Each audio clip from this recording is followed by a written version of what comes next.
ഈ സംസ്ഥാനം കണ്ട ഏറ്റവും ക്രൂരവും പൈശാചികവുമായ കൊലപാതകമായിരുന്നു CTP ചന്ദ്രശേഖരൻ്റേത്. ഒരു രാഷ്ട്രീയ പ്രവർത്തകനെ ഇത്രയും ഹീനമായ രീതിയിൽ കൊല ചെയ്യപ്പെട്ട ഒരു സംഭവം ഇവിടെ ഉണ്ടായിട്ടില്ല. കേരള മനസാക്ഷിയെ മുഴുവൻ ഞെട്ടിച്ച സംഭവമാണ്. സാർ, ഇത് ഹൈക്കോടതിയിൽ വന്നപ്പോൾ ഹൈക്കോടതി ഇതിൽ പല പ്രതികളുടെയും ജീവപര്യന്തം ഇരട്ടി ജീവപര്യന്തമാക്കി. സാർ, ഇവിടെ നമ്മൾ ഞെട്ടിച്ചിരിക്കുന്ന സംഭവം 13/6/2024 കണ്ണൂരിലെ സെൻട്രൽ പ്രിസൺ സൂപ്രണ്ട് ഒരു ഔദ്യോഗികമായൊരു കത്ത് സിറ്റി പോലീസ് കമ്മീഷണർ കണ്ണൂർ കൊടുത്തിരിക്കുകയാണ്. സാർ, ആ കത്തിൽ പറഞ്ഞിരിക്കുന്നത് കുറേ ആളുകളുടെ പേര് വിവരങ്ങൾ കൊടുത്തിട്ട്, ജയിൽ പുള്ളികളുടെ പേര് വിവരങ്ങൾ കൊടുത്തിട്ട് 56 ആ പേരുടെ പേര് വിവരങ്ങൾ കൊടുത്തിട്ട് അവർക്ക് ശിക്ഷ ഇളവ് കൊടുക്കാനുള്ള നടപടികൾ ആരംഭിക്കുകയാണ്. അതിനാൽ അവരുടെ പ്രൊബേഷൻ റിപ്പോർട്ടുകൾ സഹിതം അവരുടെ ബന്ധുക്കൾ, കുറ്റകൃത്യത്തിന് ഇരയായവർ അല്ലെങ്കിൽ അവരുടെ ബന്ധുക്കൾ എന്നിവരിൽ നിന്നുള്ള പ്രതികരണം ഉൾപ്പെടെയുള്ള അന്വേഷണ റിപ്പോർട്ട് സർക്കാരിലേക്ക് സമർപ്പിക്കുന്നതിനായി ഇത് കൊടുക്കണം എന്നുള്ള ഔദ്യോഗികമായ കത്താണ്. സാർ, ഇതനുസരിച്ചിട്ട് അതിൽ TP ചന്ദ്രശേഖരൻ വധക്കേസിലെ ഒരു കാരണവശാലും ഇത് കൊടുക്കരുത് എന്ന് പറഞ്ഞിരിക്കുന്ന പ്രതികളുടെ കാര്യമുണ്ട്. സാർ, ഇതുമാത്രമല്ല നമ്മൾ ഞെട്ടിച്ചത്. 2018 സുപ്രീം കോടതി, ബഹുമാനപ്പെട്ട സുപ്രീം കോടതി സംസ്ഥാനങ്ങളോട് പറയുന്നത് നിങ്ങൾ റെമിഷന് ശിക്ഷാ കാലയളവ് കൊടുക്കുമ്പോൾ ഇതിന് ചില മാനദണ്ഡങ്ങൾ ഉണ്ടാക്കണമെന്ന് പറയും. സാർ, അതിൻ്റെ ഭാഗമായിട്ട് നമ്മുടെ സർക്കാർ 2023/11/2018 മാർഗനിർദ്ദേശങ്ങളുണ്ടാക്കി, മാനദണ്ഡങ്ങളുണ്ടാക്കി.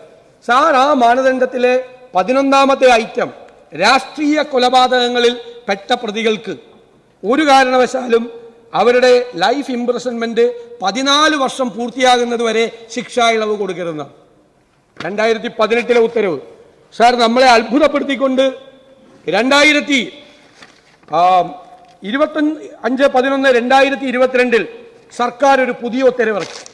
സാർ, ആ ഉത്തരവിൽ 2018 ഈ രാഷ്ട്രീയ കൊലപാതകങ്ങൾ നടത്തിയ പ്രതികളെ ശിക്ഷാ ഇളവിൽ നിന്ന് ഒഴിവാക്കണം എന്നതങ്ങ് എടുത്തു മാറ്റി.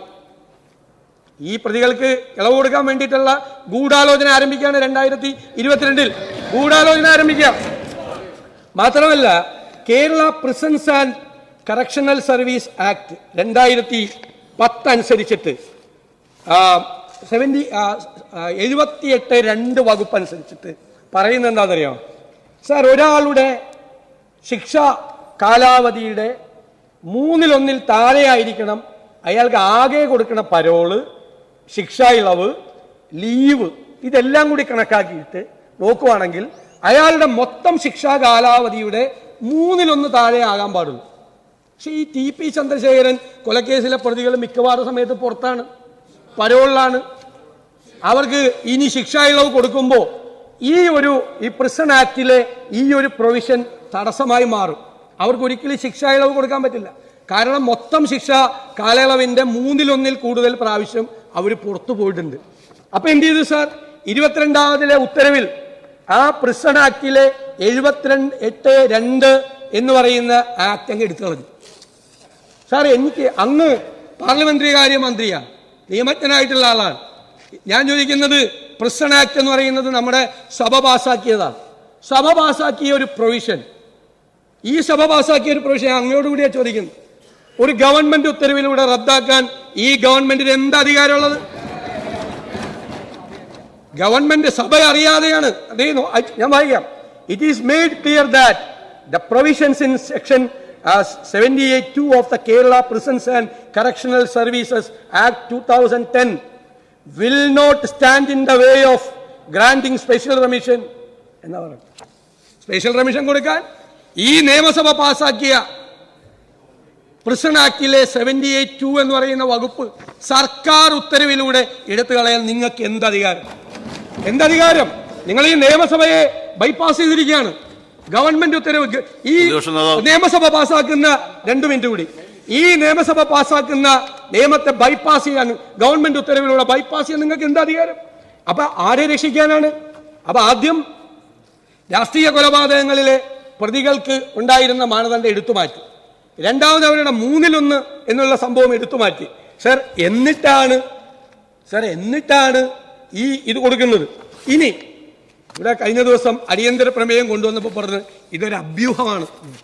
സാർ, ഈ ജയിൽ സൂപ്രണ്ട്, സർക്കാരല്ല പറഞ്ഞത്, ജയിൽ സൂപ്രണ്ട് സിറ്റി പോലീസ് കമ്മീഷണർക്ക് അയച്ച കത്ത് എങ്ങനെ അഭ്യൂഹമാണ്? അതെങ്ങനെ അഭ്യൂഹമാണ്? നമ്പർ 1. നമ്പർ 2, ഇതിലെ ഇരയായിരിക്കുന്ന ഒരു വനിതയുണ്ടല്ലോ ഇവിടെ, ഒരു സ്ത്രീ ഉണ്ടല്ലോ ഇവിടെ, അവരോട് പോലീസ് അന്വേഷിക്കാം. അപ്പോ ആദ്യത്തെ ഒരു പ്രതി KK മുഹമ്മദ് ഷാഫിക്ക് വേണ്ടി ചൊക്ലി പോലീസ് സ്റ്റേഷൻ 21/6/2024 വൈകുന്നേരം ഫോണിൽ ബന്ധപ്പെട്ട് രമയുടെ മൊഴിയെടുത്തു. സാർ, രണ്ടാമത്തത് വേറൊരു പ്രതി S സിജിത്ത്, അണ്ണൻ സിജിത്തിന് വേണ്ടി പാനൂർ പോലീസ് സ്റ്റേഷൻ വൈകുന്നേരം 22/6 ഈ മാസം, ഈ കഴിഞ്ഞ ആഴ്ച 24 വൈകുന്നേരം MLA ഓഫീസിൽ നേരിട്ടെത്തി മൊഴിയെടുത്തു. രണ്ടാമത്തെ കേസ്. അപ്പൊ TK രജീഷിന്റെ എടുത്തിട്ടില്ല. ഞങ്ങൾ നേരത്തെ പറഞ്ഞത് TK രജീഷ്, മുഹമ്മദ് ഷാഫി, S സിജിത്ത് എന്നീ 3 പ്രതികളെ ഇല്ലാത്തുള്ളതായിട്ടാണ്. സാർ ഇപ്പൊ നോക്കിയപ്പോ എന്താ, ഏഴാമതൊരാളും കൂടിയുണ്ട് പ്രതി, ട്രൗസർ മനോജൻ. നിങ്ങളെല്ലാം ഈ നിയമസഭയിലെ ബഹുമാനപ്പെട്ട ചെയർ ഉൾപ്പെടെ സംസ്ഥാന സർക്കാരിന് വേണ്ടി വാദിച്ചവരുൾപ്പെടെ എല്ലാവരും പറഞ്ഞു ഇതൊരു അഭ്യൂഹമാണെന്ന്. ഞാൻ ഈ സഭയുടെ മുമ്പാകെ ഒരു പ്രധാനപ്പെട്ട കാര്യം, ഒരു പ്രധാന സംഗതി വെളിപ്പെടുത്താൻ ആഗ്രഹിക്കുന്നു. സാർ, ഈ മനോജൻ എന്ന ട്രൗസർ മനോജന്റെ പോലീസ് സ്റ്റേഷൻ അതിർത്തി ഏതാ? Kolavallur police station. സാർ, ഇതെല്ലാം നിങ്ങൾ സ്പീക്കറും നിങ്ങളെല്ലാം പറഞ്ഞു കഴിഞ്ഞിട്ട് ഇന്നലെ വൈകുന്നേരം 7:37 രമയുടെ മൊഴി കൊളവല്ലൂർ പോലീസ് സ്റ്റേഷൻ എടുക്കുക. നാളുണ്ട് നിങ്ങൾ. എന്നിട്ട് നിങ്ങൾ ഇത് അഭ്യൂഹമാണെന്ന് പറയാ. അഭ്യൂഹമാണെന്ന് നിങ്ങൾ പറയാ. നിങ്ങളിത് അല്ല, ഞാൻ കൺക്ലൂഡ് ചെയ്യാം. നിങ്ങൾ ഇത് അഭ്യൂഹമാണെന്ന് പറയാ. ഇത് അഭ്യൂഹം. ഇന്നലെ രാത്രി ആ സ്ത്രീയുടെ 4ാമത്തെ പോലീസ് സ്റ്റേഷൻ, 3ാമത്തെ police station, let me complete. 3ാമത്തെ പോലീസ് സ്റ്റേഷൻ കാര്യം പറയട്ടെ. അംഗങ്ങൾ ബഹളമാക്കേണ്ട കാര്യമില്ല. സബ്മിഷനാണ്. ബഹുമാനപ്പെട്ട പ്രതിപക്ഷ നേതാവായതുകൊണ്ട് സമയം കൊടുത്താണ്. നോ, നിങ്ങൾ ബഹളമാക്കേണ്ട കാര്യമില്ല. ബഹുമാനപ്പെട്ട പ്രതിപക്ഷ നേതാവായതുകൊണ്ട് അദ്ദേഹത്തിന് സമയം അനുവദിച്ചാണ്. നിങ്ങൾ ബഹളം വെച്ച് സമയം കൊടുക്കണ്ട. നിങ്ങൾ ഇവിടെ ഇരിക്കൂ. നോ, സബ്മിഷനാണ്. ബഹുമാനപ്പെട്ട പ്രതിപക്ഷ നേതാവ് ആയതുകൊണ്ട് അദ്ദേഹത്തിന് സമയം അനുവദിച്ച് നിങ്ങൾ ബഹളമാക്കണ്ട. അങ്ങ് കംപ്ലീറ്റ് ചെയ്യൂ. സബ്മിഷൻ മാത്രമല്ല, അടിയന്തര പ്രമേയത്തിന് അനുമതി അല്ലല്ലോ കൊടുക്കുന്ന സബ്മിഷൻ സമയം കൊടുക്കും. പ്ലീസ്, നിങ്ങളല്ല സ്പീക്കർ തീരുമാനിക്കുന്നതല്ല. അപ്പോ ഇന്നലെ വൈകുന്നേരവും ഈ ക്രൂരന്മാരായ ക്രിമിനലുകൾക്ക് ശിക്ഷ ഇളവ് കൊടുക്കാനുള്ള നടപടികളുമായി ഈ സർക്കാർ മുന്നോട്ട് പോകുന്ന ദയനീയമായ സ്ഥിതിയാണുള്ളത്. സാർ, ഞാൻ അവസാനിപ്പിക്കുകയാണ്. സാർ, ഈ പ്രതികൾ ആരാ?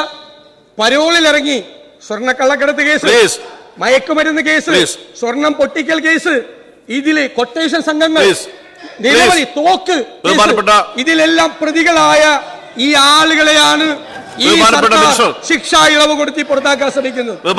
അതിന് ഞങ്ങൾക്ക് ഒന്ന് വേണ്ടത്, ഞാൻ അവസാനിപ്പിക്കുക, TP ചന്ദ്രശേഖരൻ കേസിലെ പ്രതികൾക്ക് ഒരു കാരണവശാലും ശിക്ഷാ ഇളവ്, കാരണം ഹൈക്കോടതി പറഞ്ഞിട്ടുണ്ട് 20 വർഷം കാലാവധി പൂർത്തിയാകാതെ ശിക്ഷാ ഇളവ് കൊടുക്കും.